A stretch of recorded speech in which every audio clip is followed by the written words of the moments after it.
Hi, come on in.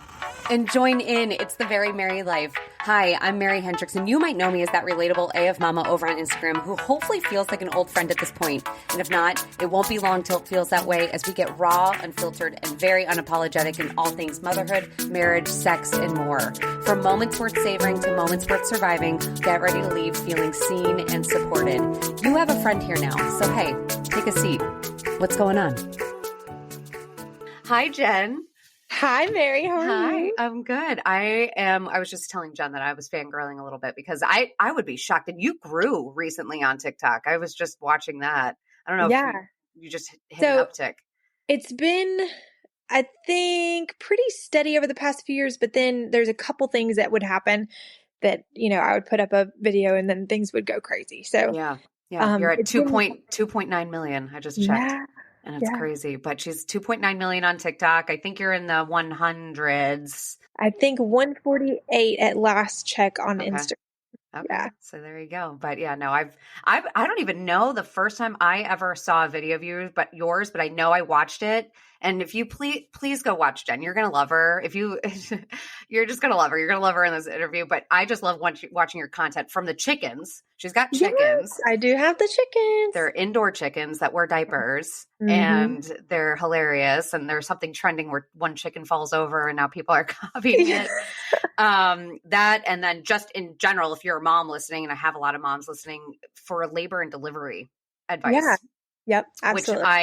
Which I appreciate listening and learning about. And maybe that's how I found you. I had a shoulder dystocia with my first baby. Yeah. And you're a labor and delivery nurse, and I'll give you a second to introduce yourself. But I think that may have been how I found you, because I know I was looking up stuff about shoulder dystocia because it was something that caught me off guard. But yeah, that's a scary thing. Yeah. So we'll get into it. But anyway, say hi, Jen, and introduce yourself. Hi, everyone. I am Jen Hamilton. I am a labor and delivery nurse from North Carolina.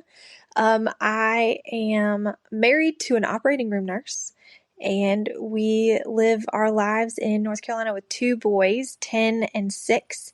And we have chickens. We have 2 indoor chickens, and that did not happen on purpose. It kind of happened on accident. But yeah, they wear diapers, and I've shared some of that on my TikTok, but my main goal on social media is to be as authentic as possible, because I think there's way too much of just kind of setting up this unrealistic expectation for what motherhood looks like, for what your expectations for yourself are. I think that can contribute to, depression and anxiety of, comparing yourself to someone else. So my goal is to be just the hot mess that I am every single day. And I'm not going to try to curb that at all. So you get all of me. Yeah. Well, which is what I appreciate. And that's something I think, I know that's what I do on Instagram and things like that. That's honestly what led to my account growing, because I tried that on Instagram. Like Instagram, that the aesthetic back before the pandemic really was this picture perfect thing. And during the pandemic, when the world was on fire, I was like, who cares? Who cares what this looks like right now? So it just was a very nice way to see that. And I think I know that's how your account really kind of blew up, was during the pandemic. And I feel like that's how everyone turned to social media, and it was I actually had swore off getting on TikTok because I had, I didn't want to waste any time. I guess I can see myself as somebody who could really get into, spending hours, which I do. I'm just going to be honest. I do. It has taken over my life for sure. But I had a friend who would keep sending me funny videos on TikTok, and I wouldn't download the app because I was like, I don't want to be a part of this because I know that I will love it too much. And then one day, it was during the pandemic, it was just like, well, what the heck? Everyone's at home anyways, doing nothing. So let me find some time. Yeah. Just find a way to spend my time. So yeah. Found a way to spend my time. That's for sure. I love it. Again, you will love Jen, but I think, and as you said, setting expectations as yourself as a mom, but I think one of those, and it starts right out of the get-go, is how your pregnancy goes and how your labor and delivery goes. And that's one thing that, like I said, my first was a shoulder dystocia. And you're a labor and delivery nurse. That is something you don't anticipate happening until it happens. And it was a terrible situation. Everything ended up being okay, but it's like one of those things where you see social media and you see these picturesque births and everything, and then you kind of get this ideal in your head, and when it doesn't happen, I honestly feel like it feeds into this idea, because I think for me, that's where I saw all these birthing videos and these pictures and stuff like that. And when I didn't get that, I think it's what made the birth experience a little bit worse for me that first time, because I was like, I don't have an Instagram photo. Like, I don't have something to show that's all pretty and perfect for this. And then I felt like I was missing out on something extra when, I mean, years ago, I probably still would have been upset, but a little bit more upset. I believe that social media, what it has done for me is it has allowed me to connect with people who I wouldn't normally be able to connect with, as far as seeing moms after the birth, right? So I get to see them all the time during, I get to help them through that. But being able to recognize what birth trauma does to someone after they leave the hospital and how that can affect them, not only just long-term in their life, but also for any subsequent deliveries that they have.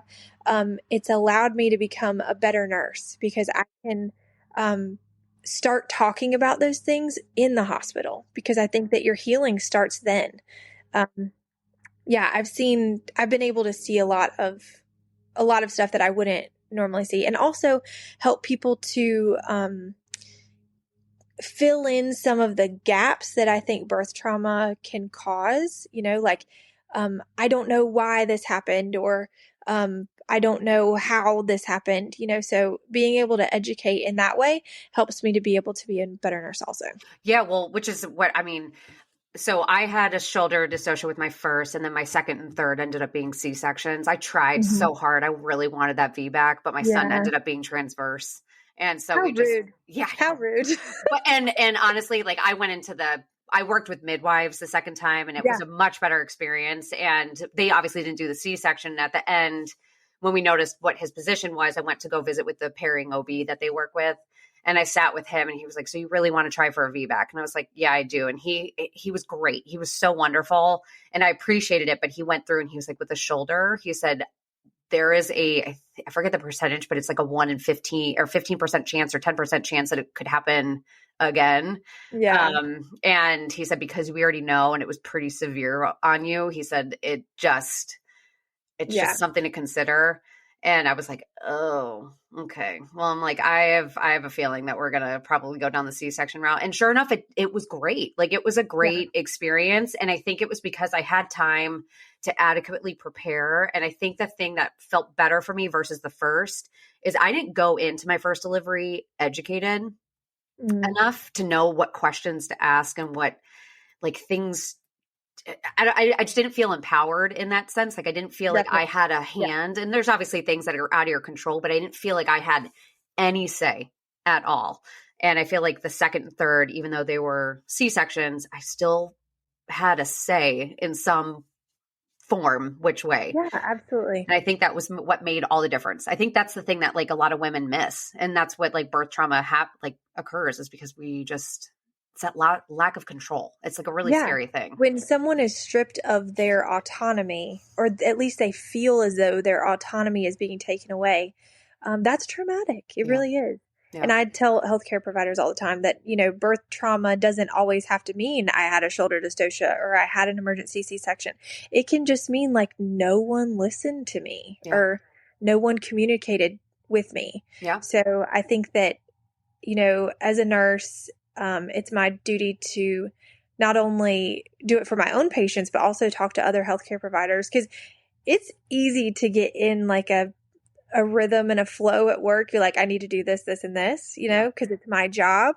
And it's easy to kind of forget that the person in the bed doesn't have the same background info that I do, Yeah. So to be able to fill in those gaps, can help people to leave that experience having at least somewhat of a better experience than they would have if somebody, didn't explain things to them. Yeah. Well, and not only that, but now you're also facing misinformation, which I just was looking at your bio. Girl. I just was on yesterday going through all the drama with that Dr. Man chiropractor. Yeah. whatever. But I saw your recent bio change. What is it? Yeah. A puppet for Big Pharma Yeah. and things Big like Pharma, that. Puppet Minion, Yeah. Pathological Liar, and Skunk. That's what I Oh, was called. God. God. Yeah. Yeah. Misinformation is huge on social media. Yeah. And the problem is that it's good and bad, right? Because people now have a platform to say whatever is on their heart. And I am grateful for that platform. But sometimes it can offer people who don't have education in what they're talking about to influence the decisions of others. Yeah. So that happens a lot. And it's one of I feel like my passions in life now is to be able to compassionately and empathetically combat misinformation about, especially about OB, newborn care, that kind of stuff. So, yeah, it's one of my favorite things to do is to have that opportunity to do that. However, I tell people in every video that I do about misinformation is that I don't want people to listen to me. Yeah. I want them to listen to their own trusted healthcare providers, because I could be misrepresenting who I am, which is the same for everyone else online. Yeah. You can't just believe what you hear on social media at face value. Yeah. No, and that's I mean, I on Instagram, when I cover stuff on Instagram and even TikTok, I'm still figuring out. I'm so confused by TikTok. Yeah. Instagram, for some reason, I feel like there's one or another, but that's a different conversation. I mastered Instagram, TikTok. See, and I'm the opposite. Yeah. I'm like so good on TikTok, but Instagram, I'm so sorry. Okay. Oh gosh, they came this morning. They didn't tell me. Let me move. I don't know how far away I'm going to be able to get from it. You're okay. Okay, we'll go in my kitchen. It's real life. It is real life. Okay, is that a little bit better? Yeah, you're good. You're good. Okay. It's fine. But what was I going to say? So yeah, Instagram, I can master. But with that being said, I always tell people, I'm like, I will never cover medical anything. I don't even share what I do with my kids when I go to a doctor's appointment, because one, it's their information, but in terms of vaccines or any of that stuff, I'm like, I don't talk about it. I was like, I don't bring it up, because I said, I don't want you to come to me if I did or didn't. I don't want you to take me as what I'm doing as that's not what I'm trying to influence you on. Right. Exactly. I don't want that. I want you to just live your life and trust your gut in whatever way and go seek out information with that stuff. And I'll tell you, for me, it's not just oh, I see this misinformation. That's annoying that somebody's saying something not true. But for me, I see the real life implications of what happens when someone believes misinformation. And I have held the hands of women who have lost their babies because of something that they believed online. God. And it's the people who are making these videos are not the ones who are going to be there for them. And so I desperately want to prevent that for my patients who come in. I don't want to have to be that for them. So I think that it's so important for me to be able to connect with those people before they come in, and kind of not rescue them from the misinformation, but give them the alternative, but also say, please don't believe what you hear online. Just please don't do it. Yeah, no, start there. Start there. If you see something, then bring it and air your concerns. Yes. Use it to spark great conversations with your provider. Yep. Instead of saying oh, that's a good idea. I'm going to do that. You know? Yeah. Well, and I think the biggest thing too, so when I worked with my first practice with having my firstborn, and again, that whole shoulder issue, it was awful. And the practice I used, it was a huge practice. And it was 20 doctors, and I don't even know who delivered me, and it was fine. They delivered us safely, obviously. But the care that I received afterwards, there was no talking. And my birth experience with her was just awful. It was during shift change. So it was of course. The worst possible time. Yeah, code blue during shift change. So I had everyone and their mother come in. But then because of that, right after she was delivered, they brought her down to the NICU and then whatever. But because of that, they needed to catch the new people coming in up, and then the new people or the old people had to shift out. Mm-hmm. So they left me in the room by myself. No. for like, so I just literally had my first baby. They whisked her away, and then I'm laying there by myself in the room, and I sent my husband with me, and I called my mom crying, and I just said, I don't know what happened. Like I didn't cry. I was like, I don't really know what's going on. And the doctor just came in and she just tapped my knee and she said, you're getting C-sections from now on. Just walked out of the room. Like nothing. Didn't tell me what went on. Nothing went on after that. And then just the care afterwards, like I tore really badly. Yeah. And when I went to go get it fixed because they botched it, the doctor just said, if it's not like causing you pain every day, then just leave it. And he said, the only thing that I would recommend or only problem is that I see your porn career potential going down the drain. Shut your mouth. Shut your beautiful mouth. I posted about that on no, it was like a real thing. I asked my husband about that. I was like, do you remember that? And he was like, oh yeah, that was a little off the handle. And I'm like, it got a lot off the handle. Like, I am shocked. That? Yeah, it was bad. It was bad. I looked him up too. Cause I like didn't even think about, cause I was 26.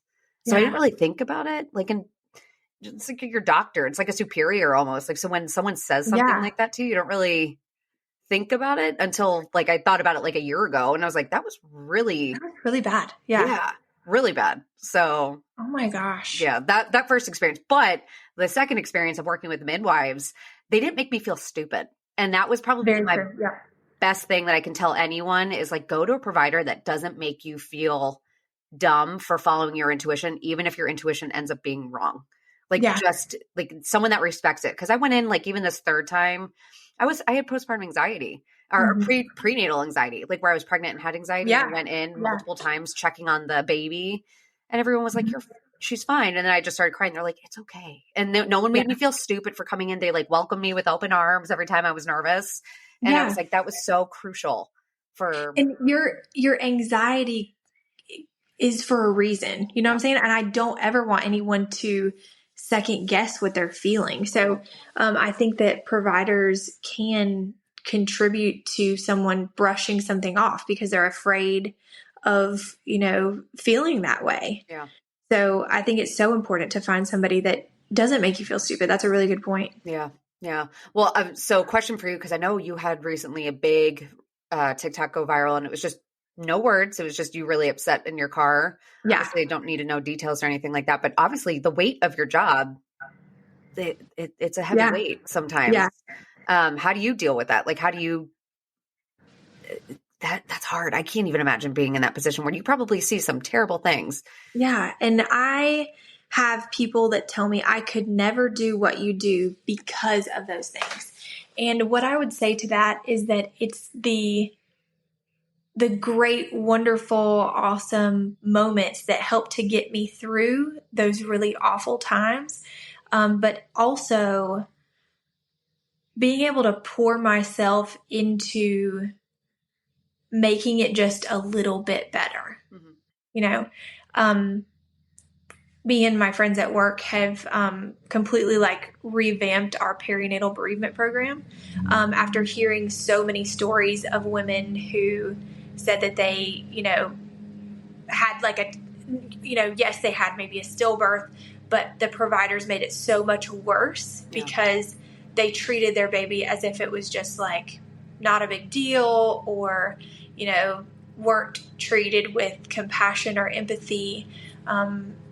Or just, people saying terrible things to them oh, you can always try again. Or, oh God, there's a reason this happened. Your baby would never have made it. Really kind of brushing off stuff. So, last year, the Association of Women's Health Obstetric and Neonatal Nurses reached out to me, and my friends and I at work actually got to help them create the first national perinatal bereavement program. Wow. So that all hospitals can kind of come together and be more on the same page of how we care for our bereaved families. Wow.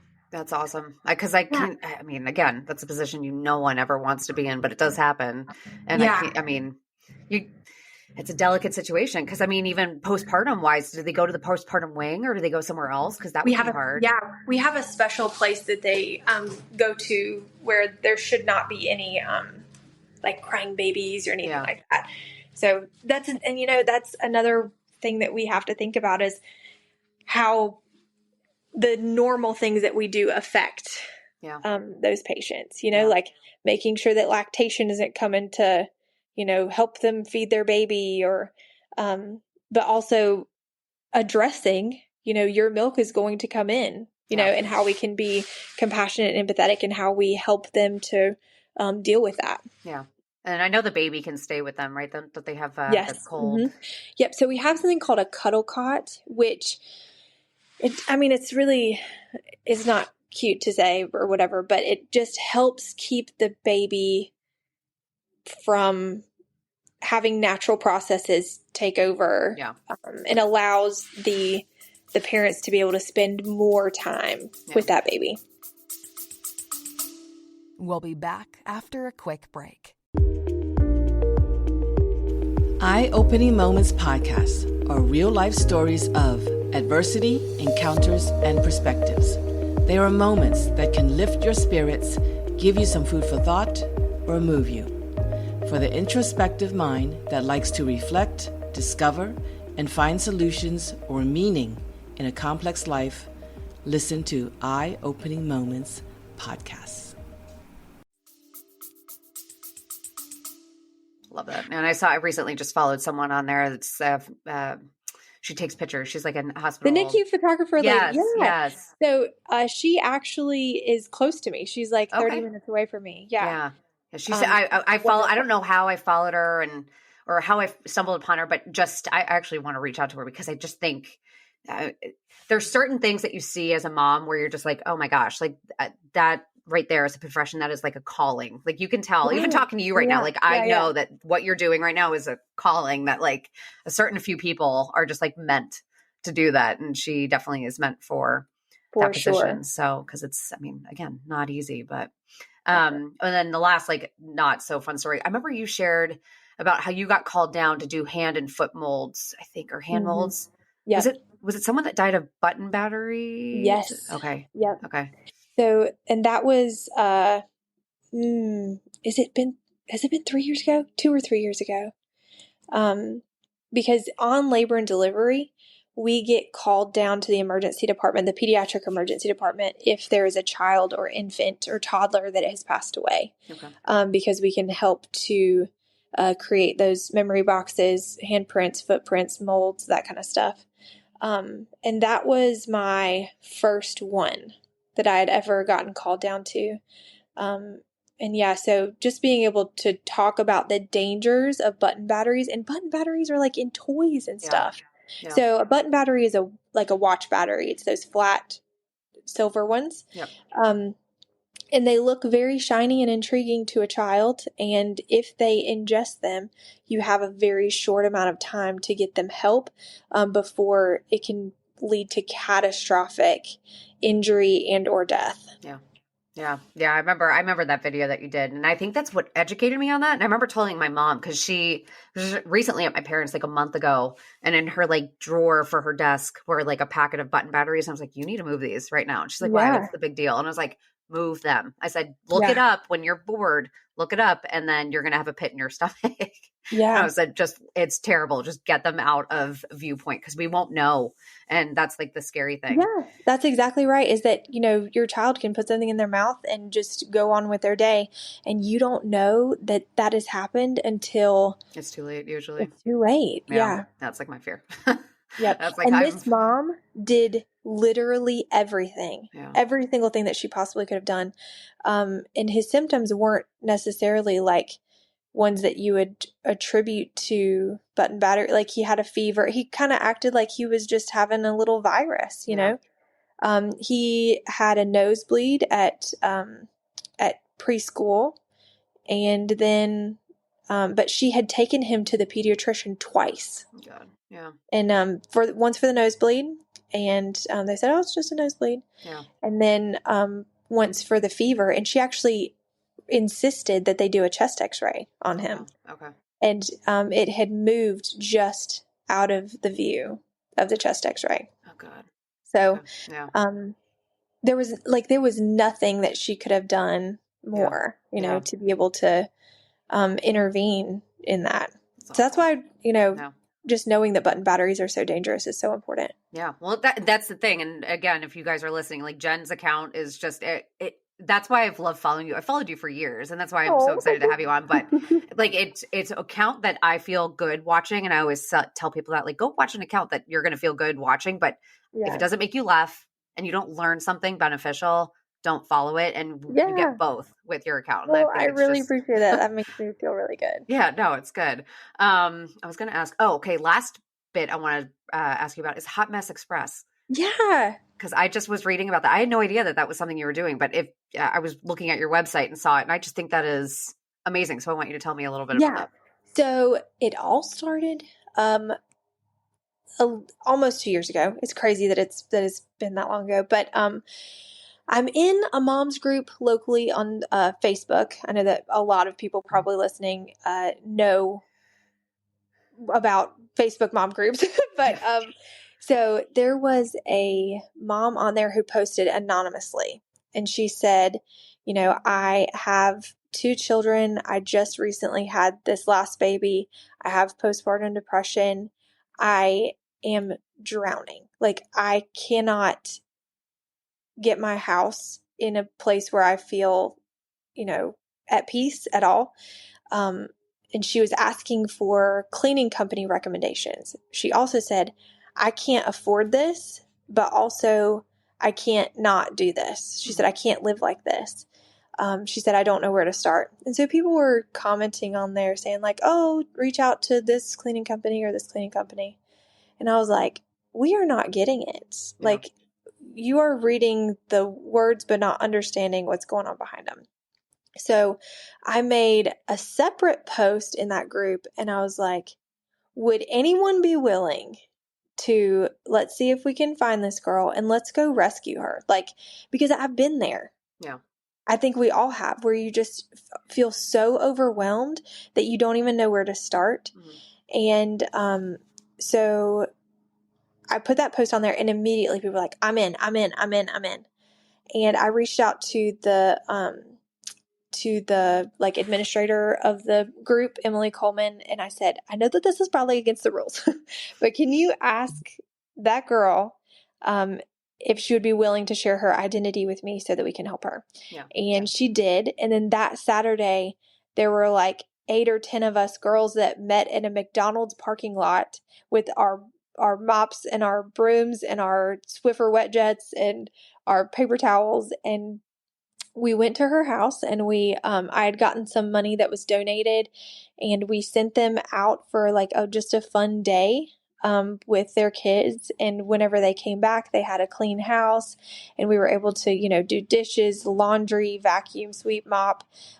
We put food in the crock pot for them. We got a bunch of freezer meals so that they would have them. And as I left there that day, I was like, we're onto something. Yeah. Like, this is needed. This is important. And I see that not only is there a need, but there's also women willing to fill it. Yeah. You know? Yeah. And so we've been doing it for 2 years. There's chapters all over the United States, Canada. I think there's even one in Australia. Oh, that's awesome. Yeah, but it's spread. And, you know, just that message of not being alone, and that there's nothing to be ashamed of, because I think that, you know, especially social media, just like we talked about before, it's easy to post like, oh, my life is great and look at my clean kitchen, or, you know, whatever. Yeah. But it's not always that way. Yeah. In fact, it's not most of the time that way. No. So no. Even yesterday, I tried getting on my stories and I couldn't, because my kids were just melting down the entire day. I was like, I was like, I will get on my stories, but I also don't want to do that to my kids. So when it comes to my kids doing that, I'm not going to get on and show. Yeah, you got to do that first. But I'm like, I will tell you about it afterwards. But I'm like, oh God. But because of that, you won't see the nasty moments. So you're just going to assume that it's all great and peachy keen. Exactly. It's not. And one of the things that I tell the women that we help every single day that we go to these places is that we are here because we wish that there was someone that would have done this for us, right? Like, we understand that feeling. We know how it feels to feel so overwhelmed, and we are so happy to be able to provide you with that today. So, like, please do not feel embarrassed or ashamed, because as we walk in, it never fails. Every single time they'll, you come into their house and like, oh, I'm sorry. Like, oh, these goldfish are right here. We were just eating those. And like, oh, my kids were playing over here. I'm like, girly pop, it's good. Like, you don't have to explain anything. We're just here to help. Yeah. No, that's like the best thing. Actually, I'm getting my house clean today. Not by that, but Yeah. I do the same exact thing. And that feels so good whenever you're able to have just a clean space. Well, and this is like a brand new thing for me, and it's hard. Like even me sharing that I'm doing that sometimes feels like it's sad because, and I mentioned this because like I go by like that relatable AF mom. That was like my tagline that I started off with. And I'm like, I feel like relatability is becoming like a catchy, trendy thing at this point where I'm like, I don't even know what that means at this point. But I found that I was afraid of sharing when I hired a cleaning service because I was afraid it was going to make me unrelatable. And then I realized that that's actually really shitty. Where I was like, that's crap. That is something that the struggle is what makes us relate to one another. And I said, what about the successes? I was like, that's kind of crappy. Like that's the way we gauge our relatability factor is how much we're struggling. Yeah. And I was like, exactly. I don't want to do that anymore. So I think also giving yourself, do you follow Domestic Blisters at all? I think, yes. Yep. Okay. So she is very much about like making your house work for you, or, like she keeps her deodorant in her kitchen because that just makes sense for her because that's where she goes in the morning time and it helps her to remember to put it on. Yeah. So she always says, if you're able to, just don't feel bad about outsourcing things that you have no interest in, So some people outsource their laundry and some people outsource cleaning or childcare or whatever. And it's not to say that everyone is able to do that. Yeah. But if you are able to, take advantage of that just to be able to have a more peaceful existence, and also reach out to your tribe of people. Like, if you have people who are in your life who are your friends who are also struggling, like help each other out. Yeah. Well, and I found what I benefited from having help come in was that I'm more reminded to offer help now. Very because true. You almost forget how much of a change it is. Because when I do, like when they come today, it's going to feel like a weight is just lifted off of my shoulders. And then I feel like I can do more for others. And I'm reminded as how great that feels. So I want to kind of keep that going. Yeah. So I feel like you have to like accept help in order to offer help, vice versa. It's like a good so true chain of reactions. But I think that's the hard part. I think we all kind of just get up in our heads about how this whole thing works. And I like, my big thing is like, I always remind people, like, no one has ever said that this needs to look a certain way. And I don't really know who's setting like the definition as to how this all needs to play out. But like, I think it's supposed to be messy, shouldn't it? It's like a really hard thing that we're doing. Yeah. So, but awesome. Well, I appreciate you coming on. I just think this is like a great conversation. I feel like we could keep on talking forever. So absolutely. And if people want any information about the Hot Mess Express, so I have a friend who has helped me completely make this into what it is today. And she kind of handles, I've kind of passed the baton of like all of the day-to-day things so that she can help it grow, because she has the time and energy. I have so many things on my plate at one time. So Brittany is my friend who does that. And if you want any more information about it, you can go to hotmessexpress.co. And there's ways that you can see how you can start a chapter if you want to, or if you need any help, ways to reach out to a chapter near you. Okay. Yeah. And I'll put all that information too. So if you guys are listening, show notes, you can find out everything, especially about Jen and everything. Go follow her, please, on TikTok. You're so sweet. Thank you. Such a joy. Yeah, no, it's great. Your content is great. It makes me laugh. I've seen way too many things, and I know I commented on something recently where I just like was crying, laughing. I don't know, that, or between you putting up your husband with his like contraption on his face. And oh yes. Yes. You guys are fun. Well, thank you so much, Mary. I really appreciate it. Of course. Don't go anywhere, but yeah, thank you for being on, and go check out the show notes, guys. That way you can find Jen and find out everything that we've talked about today. And stay tuned. Another episode down and way more to go. But thank you so much for listening. If you enjoyed this episode and you would like to help support this podcast, I would love for you to subscribe. I'd love for you to share it with others and post about it on your own social media or leave a rating and review. I cannot tell you how helpful and how appreciated those things are for me. Of course, to catch all the latest from me, you can follow me over on Instagram at The Very Merry Life, over on TikTok, The Very Merry Life. And even if you wanted to check out my monthly newsletter, you can do so by subscribing over at theverymerrylife.com. I'll see you next week. Stay tuned for more honest, raw, real chit chat. I have some amazing moms lined up coming on, and shit's going to get fun. So buckle up, Buttercup. It's going to be good.